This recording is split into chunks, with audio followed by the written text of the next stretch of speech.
we're back. I'm Adriana Montes, CEO and broker owner of Florida Dreams Capital Group. I'm so happy to be here interviewing George Souaid from Pax Properties. He's basically giving us so much wisdom about technology, about commercial real estate, sustainability. It's been incredible, all that we have been talking so far with George. So thank you so much. And let's go and talk about e-commerce, talk about malls. So after COVID, not everybody wants to go to the mall. People rather just buy things online. And this retail sector has undergone significant transformation, and due to the rise of e-commerce as well, and due to the fact that people just want to do more things from home. So how are retail and landlords adapting to these changes? And what are the strategies for them to continue being successful as they need to retain tenants? That's another great question. To remain competitive and attract tenants, retail landlords have been implementing different strategies that leverage both physical and digital experiences, much like what I've spoken about earlier in the interview. One very successful strategy is the integration of technology within the physical retail spaces. So landlords are incorporating features such as interactive digital displays, augmented reality, mobile apps. All these different tools help enhance the overall shopping experience from what it was 2-3 years ago. They also provide personalized recommendations, facilitate seamless transactions, and they bridge the gap between online and offline shopping. Now, furthermore, landlords are diversifying their tenant mix to create, unique and experiential destinations. They're focusing on attracting retailers that offer different products or services that emphasize convenience and entertainment and community engagement. Now, this shift involves incorporating restaurants, entertainment venues, fitness centers, you name it. It's all over the place. And additionally, some retail landlords have been repurposing underperforming retail spaces. You'll see this all over the United States right now. And what's going on is they're converting vacant storefronts into shared spaces for pop-up stores, art galleries, even co-working spaces, thereby activating the space and generating additional revenue streams that weren't there before. So overall, successful strategies for attracting and retaining tenants involve creating unique experiences, leveraging new technology, and adapting to the changing consumer preferences in order to provide added value beyond what normal shopping can offer. Thank you, George. Yeah, I've seen this in Florida, in major cities like Miami, Orlando, Tampa. I see how they actually change the use of a property, and they figure out what could go there and could actually be beneficial. Getting a tenant that could be looking for that kind of location, and it completely changes just the way how we have always thought about real estate in a box. Nowadays, for somebody to be successful in commercial real estate, I think that it's a must that they should think outside the box and create different uses for a property. Properties that, like you're saying, that used to be used just for offices, now they're being used for share space, which is office as well, but it's a different concept. So adapting to change and creativity is so key right now in this business. And now let's go back to COVID-19. We know that COVID-19 had a lot of profound effect in many industries, including commercial real estate. So after that, what has remained as practices, as lasting effects for property evaluations, leasing practices, investment strategies? What is it that we still have and that actually will never change after COVID? So COVID-19, it significantly disrupted the commercial real estate space, and it led to a period of uncertainty and a lot of challenges. However, the world has adapted at this time to the new quote unquote normal. The industry really shows resilience and starts to path its recovery, which we're seeing today. So one notable impact of the pandemic has actually been the reevaluation of property valuations. I'll go into detail on that. The sudden shift to remote work and the closure of many businesses resulted in decreased demand for certain types of commercial properties, such as office spaces and retail outlets, as I discussed. And as a result, property valuations in these segments experienced downward pressure. On the other hand, properties related to e-commerce, logistics, data centers, they all see an increased demand and valuation growth due to the surge in online shopping and digital services. So whenever you think things couldn't get worse, they do. And then when you think they can't get better, they get better. And if you just have to choose your path carefully, you'll be fine in this environment. Leasing practices have also witnessed changes as a response to this pandemic. Flexible lease terms, shorter lease lengths, and options for remote work provisions, they've become more prevalent. Landlords and tenants, they've been engaged in renegotiations and lease restructurings to accommodate the evolving need and financial situations of businesses. We're seeing this with big banks right now. Regarding investment strategies, the pandemic has highlighted the importance of diversification and risk management. So investors have become more cautious, and they're focusing on properties with resilient income streams, such as essential services, healthcare, industrial assets. Additionally, there's been an increased interest in tech-enabled solutions and prop tech startups. Those are much like what I mentioned earlier, that address the changing demands and challenges brought about by COVID-19. And while the recovery is underway, the lasting effects of the pandemic on the commercial real estate sector remain. The acceleration of remote work and digitalization may lead to a long-term reevaluation of office space needs, and the retail sector will continue its transformation. However, opportunities for innovation and adaptation will arise with the potential focus on sustainability, resilience, and technology integration. I can't highlight it enough. Yeah, George, it's been about adding value. Before, now, and in the future, it will be about adding value to customers, adding value in the properties, adding value in any kind of industry, adding value in your relationship, adding value to your friends. Adding value is still, and it's never going to go out of fashion. So I would like to also talk about urbanization. So what opportunities and challenges do you see for real estate developers in densely populated areas like Miami, like Tampa, Orlando, or even LA, New York, any place, just in particularly in terms of zoning regulations, infrastructure, community engagement? What do you see in that sector? So as cities continue to grow, there are several key aspects that need to be considered. For example, zoning regulations, infrastructure development, along with community engagement. So zoning regulations play a critical role in shaping the urban landscape. While they aim to ensure orderly development, they can also pose a lot of challenges to commercial real estate developers. We see it every single day. Stringent zoning restrictions, they can limit the availability of suitable land for development, which potentially drives up your costs and hinders the creation of your desired project. Balancing the need for development with the preservation of community character and environmental considerations is essential in 2023. I mentioned infrastructure development as another crucial factor. As cities become more densely populated, the demand for transportation networks, utilities, and public amenities increase. Commercial real estate developers need to consider the availability and capacity of infrastructure to support their projects effectively. Collaboration with local authorities, local city municipalities, stakeholders, all of it is necessary in order to address the infrastructure needs and mitigate the potential challenges related to traffic congestion, public transportation accessibility, and utility capacity. I also want to touch on community engagement and how paramount it is in urban development. Developers, they have to engage with the local community to understand their needs, their concerns, and their aspirations. To give you an example, we have a big project starting up here in Tallahassee very soon.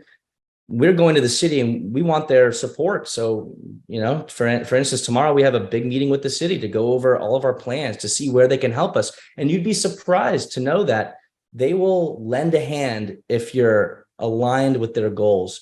For instance, affordable housing. If you see that there is a deep need from the city of affordable housing and there's just not enough supply, you create that supply and the job will become far easier with the support of the city.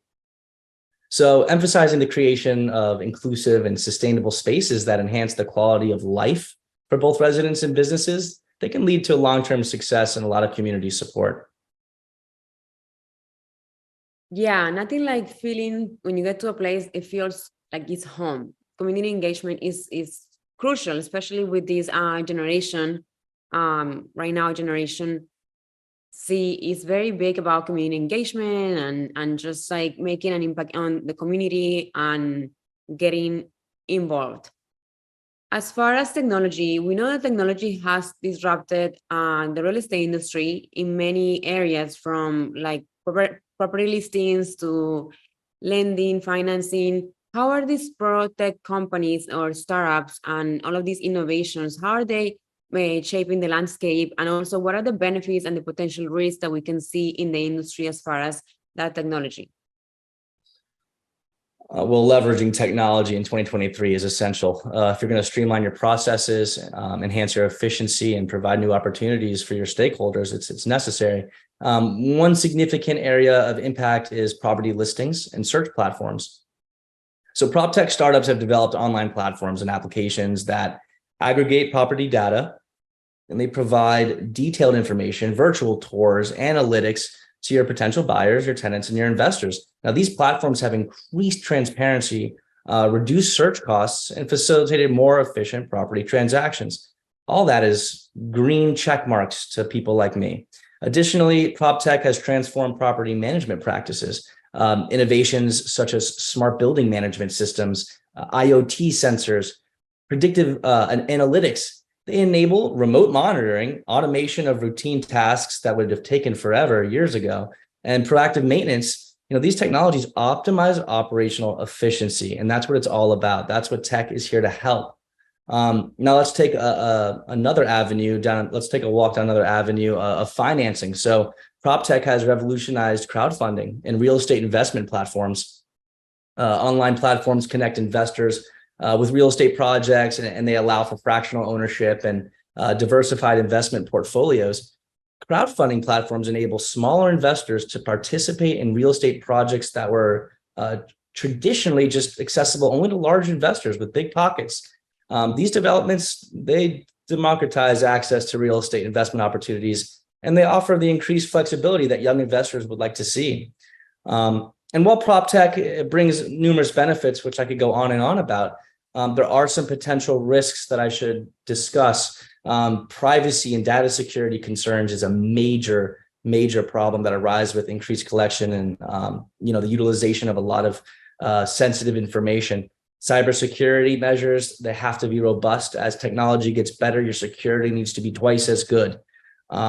Ensuring that the benefits of prop tech are inclusive and accessible to all is pretty much crucial for the industry's equitable growth. So, overall, startups and innovations in the prop tech space have a really heavy potential to enhance our efficiency and a lot of the transparency that we didn't have in the past couple of years. Yeah, George, indeed, I actually have seen tech companies that come into the market, and actually, because they know the technology and they know the flaws that are missing on each industry, like lending, for example, or title, they come and they actually become super successful overnight, just because they're utilizing that technology. So that's something that I've actually seen in a title company doing that, for example. So we are in a country where globalization is so important, right? I mean, nowadays, globalization is what it is. We're not in this planet alone. So international investments in commercial real estate have become more and more popular recently in the last years. And so how is that globalization impacting the market, and what considerations should the investors or developers keep in mind when they pursue opportunities in other places, other countries? Well, I can tell you that increased international investments are definitely reshaping the industry landscape right now. And globalization as a whole, it brings opportunities and considerations for investors and developers pursuing cross-border opportunities. So one notable impact of globalization is the diversification of investment portfolios. Investors seek opportunities in multiple markets to spread their risk. They want to capitalize on regional growth trends, access different asset classes. So cross-border investments enable investors to access attractive markets with favorable economic conditions, higher yields, and potential currency advantages. It's incredible. And globalization also brings increased competition. As investors and developers enter foreign markets, they encounter the local players and they face challenges related to local regulations, not to mention cultural differences, a completely different market understanding. So you really need to understand the local market dynamics, the legal frameworks, and the cultural norms if you want to be successful in these cross-border investments. Currency fluctuations and geopolitical risks, there are considerations that investors and developers have to keep in mind. Exchange rate volatility can impact your investment returns, while geopolitical factors can affect the market stability and the property values as a whole. A thorough analysis on the economic and the political factors, as well as your risk mitigation strategies, is pretty much essential when you're considering going abroad and trying to invest in other areas like that. Yeah, there is a lot of factors when you go abroad, and also when investors come here, a lot of ramifications in taxes, and so yeah, you have to be well educated to make sure you're making the right decisions for your investments. So as far as the workforce, we have become increasingly diverse and inclusive. And how is commercial real estate ensuring that there is equal access of opportunities to unrepresented groups? And also, what initiatives are being taken to foster additional diversity and inclusion in this commercial real estate sector? Well, it's 2023, so ensuring equal access to opportunities and fostering diversity and inclusion in the commercial real estate industry, it's crucial if you want to thrive, and create an equitable sector. So to achieve this, there's a lot of different strategies you can implement. Industry organizations are promoting diversity and inclusion through awareness campaigns. You see that all over social media, education, networking events.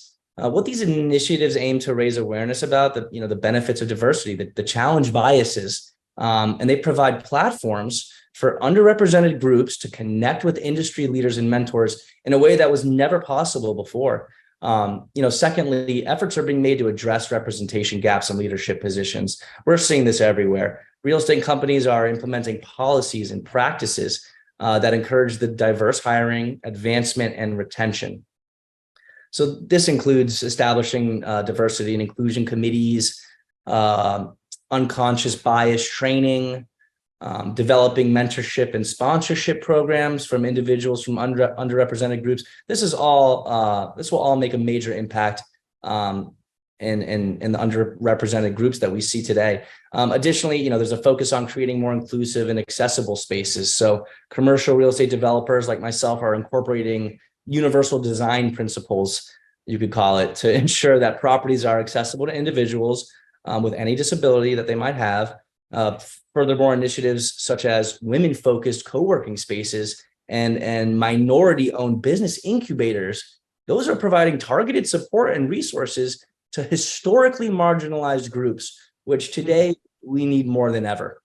Collaboration, partnerships, that's what it's about in commercial real estate. If you want to drive diversity and inclusion, you have to ante up. You have to start being more inclusive. There's no argument about it today.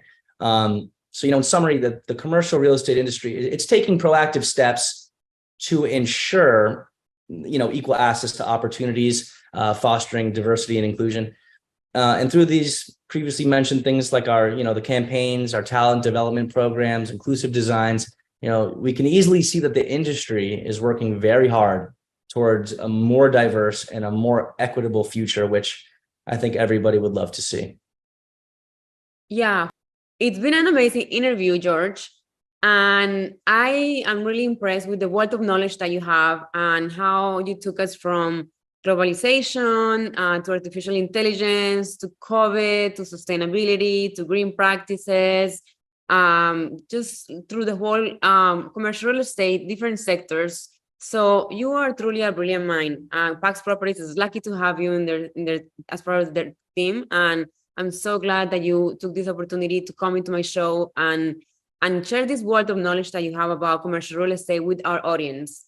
So before we go, I would like for you to give a chance to share your contact information with our listeners. And also, if you want to do some final closing comments, I would like you to kind of give a word of advice or some tips to commercial real estate investors nowadays with the market. Thanks, Adriana. So, again, I just want to say I appreciate the platform. I love to learn from you all the time, as we seem to do quite often. So a little bit, about me and how to contact me. I work for Pax Properties. You can check out our website, tallypads.net, paxproperties.com, and check out our portfolio. My email is george@paxproperties.com. Feel free to shoot me any messages or questions about the economic state of commercial real estate, and I'm happy to help. Some closing remarks. If you're an investor or you're a developer in this environment right now in commercial real estate, take your time. Do not rush. Take the smart steps that you need to take to make sure that your investments, your stakeholders, your investors are secure. And if you follow that, you should be on the right path in the future. Thank you, George Souaid, again from Pax Properties. And thank you to all of our listeners and to all of the viewers. Please make sure you follow us on social media and you subscribe to my YouTube channel. Follow me on Twitter, LinkedIn, Instagram, like me on Facebook, and download our mobile app, The Power Is Now TV. You can also watch us on Apple TV, Roku, or Fire TV. The power is now, and the knowledge is now for you to take that knowledge in your hands and take control of your life. Thank you. The Power Is Now magazines are the leading resource for real estate agents, mortgage bankers, entrepreneurs, and small home ownership businesses, providing leaders with business strategy information, resources, and tools through PIN, real estate, programming guide magazines. Stay up to the minute with real estate news and information from industry experts. Subscription is free. Sign up today. thepowerisnow.com. thepowerisnow.com.